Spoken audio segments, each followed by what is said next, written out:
कचरा समस्येवरून राष्ट्रवादी युवक काँग्रेस शरदचंद्र पवार पक्ष आक्रमक।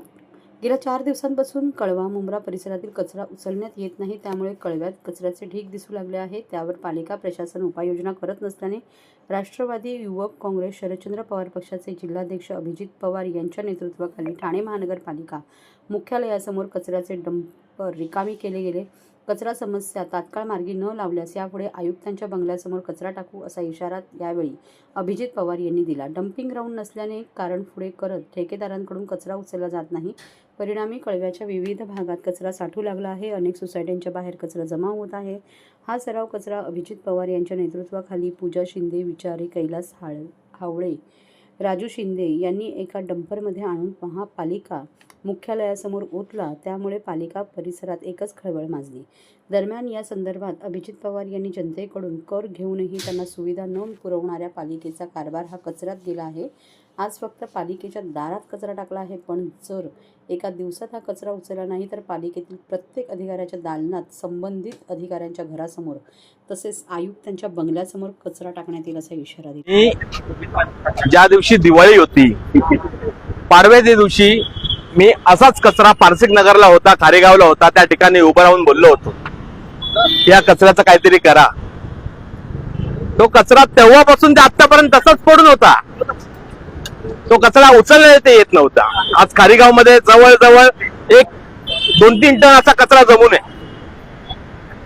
पारसिक मध्ये 4-5 टन कचरा जमून आहे। बिल्डिंगचा कचरा उचलला जात नव्हता। तर आता यासाठी दुसरा पर्याय नाहीये। त्यांना सांगितलं होतं, महानगरपालिकेला सांगितलं होतं की बाबा हा कचरा उचलून द्या, मला वास येतोय, रात्रीचा वास येतो, दिवसा वास येतो, सकाळी लोक चालायला उतरले तरी वास येतो। आता आपण इथं आहोत, हा स्मेल केवढा दुर्गंधीचा स्मेल आहे हा आपल्याला दिसत असेल, कळत असेल। त्यामुळे महानगरपालिकेला वारंवार विनवणी करूनही त्यांना यात काय जाग आली नव्हती। सेम ऍज इट इज पाण्याचा प्रश्न आहे। पाण्याच्या प्रश्नाबाबतीतही महानगरपालिका मागे। आज शिवसेनेची 25 वर्ष सत्ता आहे महानगरपालिकेत। एक साधा डम्पिंग ग्राउंड नाहीये, साधा डम्पिंग ग्राउंड। पाणी मुबलक स्वरूपात येत नाहीये। आज नवी मुंबई महानगरपालिकेचं धरण आहे, मुंबई महानगरपालिकेचं धरण आहे, वसई विहार महानगरपालिकेचं धरण आहे, पालघरचं धरण आहे, आणि ठाण्याला भिका मागायला लागतात। कोणी पाणी देतं का? कोणी पाणी देतं का? कोणी पाणी देतं का? या पद्धतीचं राजकारण या ठाणे शहरात चालू आहे। आम्हाला नको इव्हेंट, आम्हाला नको ते मोठे काय सण वगैरे तुम्ही साजरे करतात, लाइटिंग लावतात, अख्ख्या ठाणे महानगरपालिकेचा म्हणजे आमच्या कराचा पैसा तुम्ही या सर्वांमध्ये खर्च करता।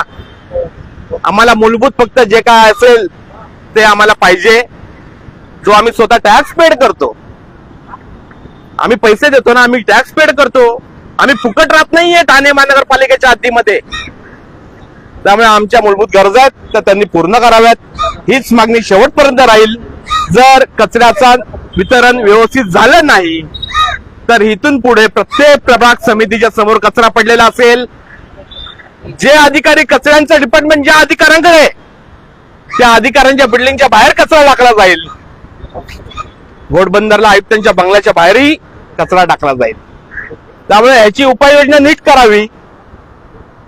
आणि महानगरपालिकेला आमची हात जोडून विनंती आहे की व्यवस्थित कचऱ्याचं आणि पाण्याचं विभाजन तुम्ही करावं। हीच आमची प्रार्थना आहे तुम्हाला, हीच आमची विनवणी आहे तुम्हाला, जेणेकरून कळवा एक वेगळा पार्ट असा त्यांनी धरलाय। जिथे विरोधी पक्षातले आमदार जितेंद्र आव्हाड साहेब तिथे नेतृत्व करतात, म्हणून हा वेगळा न्याय आहे का? हा प्रश्न आता या कळव्यातल्या जनतेला पडला। म्हणून महानगरपालिका हात जोडून विनंती आहे की बाबा हे काही जे चाललंय ते संपून टाका।